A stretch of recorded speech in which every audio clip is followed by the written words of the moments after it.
नमस्कार शिक्षक मित्रांनो, शैक्षणिक माहिती मिळविण्यासाठी आपल्या प्रहार न्यूज या यूट्यूब चॅनलला लाईक आणि सबस्क्राईब करायला विसरू नका. 2-2.5 महिने तर कोर्टाचा स्टे होता. त्याच्यानंतर ही भरतीची प्रक्रिया सुरू ज्यावेळेला झाली त्यावेळेला जिल्हा परिषदेच्या आता आम्ही शैक्षणिक धोरण असं ठेवलं आहे की शिक्षक म्हणजे काही शासकीय नोकर नाही की ज्यांना ठराविक वेळेला त्यांची बदली झालीच पाहिजे. तुम्ही जर एका स्कूलवर कॉन्सन्ट्रेट केलं तर तुम्ही क्वालिटी एज्युकेशन देऊ शकता. आणि त्याच्यामुळे आम्ही महाराष्ट्रातल्या सर्व टीचर्सना त्यांचा चॉईस देऊन त्या ठिकाणी पोस्टिंग देतो आहे. आणि ज्या रिक्त जागा राहतात त्याच्यामध्ये या तरुण मुलांना आम्ही संधी देतो आहे. परंतु त्यांचं जे रोस्टर असतं ते रोस्टर पूर्ण झालेलं नव्हतं आणि ते आपल्याला शेवटी तपासून घ्यायला लागतं. आपला जो कक्ष असतो रोस्टर तपासायचा त्यांच्याकडून त्याला मागास कक्ष म्हणतात. म्हणजे तर त्याच्याकडून ते तपासून घ्यायला लागतं. तर ती प्रक्रिया व्हायला त्यांना थोडासा उशीर लागला आणि आम्ही 5 डिसेंबरला त्यांना जाहिराती प्रसाद करायला सांगितल्या होत्या. पण ही जी काही समुपदेशांची कारवाई आहे त्याला त्यांनी 10-12 दिवस अधिक घेतले आणि त्यांनी तशी रिक्वेस्ट केली आणि ती मान्य केली. कारण कुठेही शेवटी एकदा सगळ्या सिस्टम बसवल्या की शिक्षण खात्याचा कारभार शिक्षण खात्यामध्ये खूप बॅकलॉग होता. प्रत्येक सिस्टम मी बसवलेली आहे. असाच प्रकार आहे टप्पा अनुदानाचा, सगळ्यांना एका वेळेला एका ठिकाणी आणलेलं आहे. तसंच स्कूल एज्युकेशनच्या बाबतीतसुद्धा ही शिस्त जोपर्यंत आपण आणणार नाही तोपर्यंत मुलांना आपण डिलिव्हर करू शकणार नाही, क्वालिटी एज्युकेशन देऊ शकणार नाही. आणि त्याच्यामुळे लवकरच भरती होईल. थोडासा पेशन्स ठेवला पाहिजे. आता एक 8-10 दिवसाचीच गोष्ट आहे, होऊन जाईल. 18 तारीखला तर त्यांचं समुपदेशन पूर्ण होतं आहे आणि त्याच्यानंतर 2 दिवसात त्यांच्या जाहिराती यायला सुरुवात होईल प्रत्येक जिल्ह्याच्या. कारण विद्यार्थ्यांना शेवटी चॉईस द्यायला लागतो. नाही तर आम्ही एक जिल्हा जर करायचा असता तर ते टप्प्याटप्प्याने सगळे आलेलेच होते ना आमच्याकडे. मग मुलांनी नंतर म्हटलं असतं की मला ह्या जिल्ह्यामध्ये जायचं होतं पण ज्या जिल्ह्याची जाहिरातच आली नाही.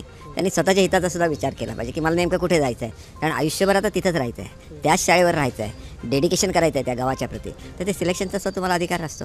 तर त्यांनी सिलेक्ट करावा आणि मुलांना क्वालिटी एज्युकेशन द्यावं. क्वालिटी एज्युकेशनसाठी एखादा शिक्षक जर का एका शाळेवर नेमला गेला तर तो निवृत्त होतपर्यंत त्याच शाळेवर राहील असं नियोजन आहे. हे बघा, काही एक्सेप्शन्स आहेत त्याला, जसं पती-पत्नी एकत्रीकरण आहे, एखादा सिरियस आजार आहे. परंतु अदरवाईज माध्यमिक शाळेला द्यायला तुम्ही शिक्षक म्हणून लागता. आयुष्यभर त्याच शाळेमध्ये तुम्ही काम करता ना, क्वालिटी एज्युकेशन देता, मुलं तुमचा एवढा रिस्पेक्ट करतात. ते सुद्धा स्कूल आहे, त्याचा पगारसुद्धा आम्हीच देतो. मग तिथे लोक का राहतात एका शाळेमध्ये एवढी वर्ष? जिल्हा परिषद शाळेसाठी आता असं आपण धोरण आणत आहे की एका शाळेवर एकच शिक्षक. ऑलरेडी आम्ही आणलेलं आहे. एकच शिक्षक असं नाही, शिक्षकांनी आपलं चॉईस करायचा आणि नंतर मग त्यांची बदली नाही. बदलीची एक टांगती तलवार असते शिक्षकांवर, ती आम्ही दूर करतो आहे.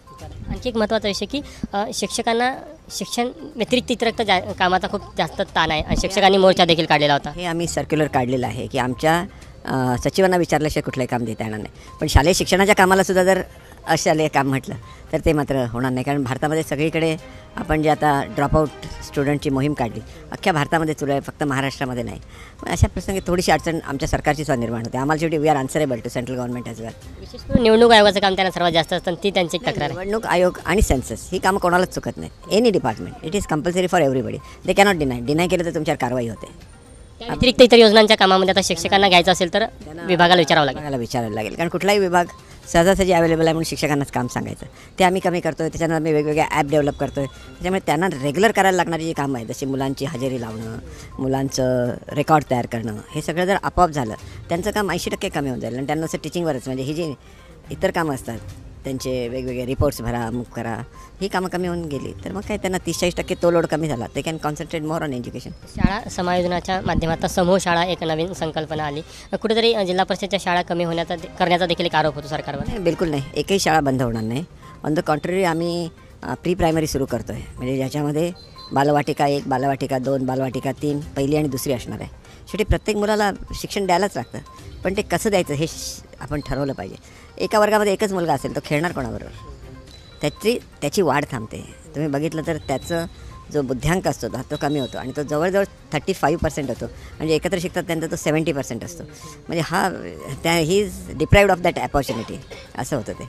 त्याच्यामुळे असा गैरसमज करता कामा नये. शेवटी एज्युकेशन इज मोर इम्पॉर्टंट. आणि मी तुम्हाला एक गॅरंटी देतो, मी शिक्षण मंत्री आहे. एक मुलगा जर एखाद्या लांबच्या वाडीमध्ये असेल मी त्याच्यासाठी स्पेशल शिक्षक पाठवून त्याला घरी शिकवण्याची व्यवस्था करेन. एकाही मुलाला वंचित व्हायला देणार नाही. परंतु इश्यूज तयार करायचे नसतात. इश्यूज विनाकारण तयार करायचे आणि शिक्षणावर परिणाम. बघा आता मी 1 वर्षामध्ये जवळजवळ सगळे प्रश्न सोडवले शिक्षकांचे. तुम्ही मला एक महाराष्ट्राची हिस्ट्री काढा आणि महाराष्ट्राच्या संपूर्ण हिस्ट्रीमध्ये एवढे प्रश्न कोणी सोडवलेले दाखवा एका वर्षामध्ये. मी का करतो आहे? मला गुरुजनांबद्दल आदर आहे. परंतु त्याच्यापेक्षा जास्त पुढे जाऊन मी विद्यार्थ्यांच्या खात्याचा मंत्री आहे, शिक्षकांच्या खात्याचा मंत्री नाही. शिक्षक हे सुंदर असं माध्यम आहे विद्यार्थी घडवण्याचं आणि विद्यार्थीच घडवले गेले पाहिजेत. आणि त्याच्यासाठी तर मी सगळे म्हणजे अगदी तुम्ही नवीन शिक्षक भरती केले आणि शिक्षक सेवक असेल त्याचा पगारसुद्धा मी जवळजवळ 4 टाईम्स वाढवला. लॅब असिस्टंटचा वाढवला. सगळीकडे जिथं जिथं शक्य होतं सगळ्यांना न्याय देण्याचा प्रयत्न केला. आता ही जिल्हा परिषदेची पहिल्याच टप्प्यातली भरती जवळजवळ 24,000 शिक्षकांची आहे. छोटी भरती नाही. एकंदर मी 30,000 दोन्ही डिपार्टमेंटला म्हणत होतो, पण ह्याच्यामध्ये 80% जिल्हा परिषदेलाच 24,000 द्यायला लागतात. समूह शा द्यायला लागते. समूह शाळांमध्ये जो एक प्रमुख समस्या समूह शाळेमध्ये असं आहे की जी आपल्याला एकंदर 18 सेवा वेगवेगळ्या द्यायला लागतात. ह्या एका ठिकाणी असणार. मग समूह शाळेत जायचं की नाही हे मुलांनी ठरवलं पाहिजे. That is their option. मुलं आणि त्यांचे पालक आपलं गाव सोडून शहरामध्ये जातात आणि इंग्लिश मिडियममध्ये आपलं नाव भरती करतात. 25,000पासून 2-2 लाखापर्यंतच्या फीज देतात. इथं तर आम्ही सगळं मोफत देतो आहे, पण ते क्वालिटी असेल तर मुलं सुद्धा इथं थांबतील आणि म्हणून सेमी इंग्लिशच्या स्कूल्स काही द्यायच्या वगैरे असा आम्ही विचार करतो आहे. ट्रॅव्हलिंग एक मोठा इश्यू असणार आहे ग्रामीण भागात. ट्रॅव्हलिंग 100% आम्ही देणार आहोत. प्रत्येक ज्या मुलाला ह्याच्यामध्ये जायचं असेल समूह शाळेमध्ये त्याच्यासाठी आम्ही ट्रॅव्हलिंगची व्यवस्था करणार. धन्यवाद सर. नमस्कार शिक्षक मित्रांनो, शैक्षणिक माहिती मिळविण्यासाठी आपल्या प्रहार न्यूज या यूट्यूब चॅनलला लाईक आणि सबस्क्राईब करायला विसरू नका.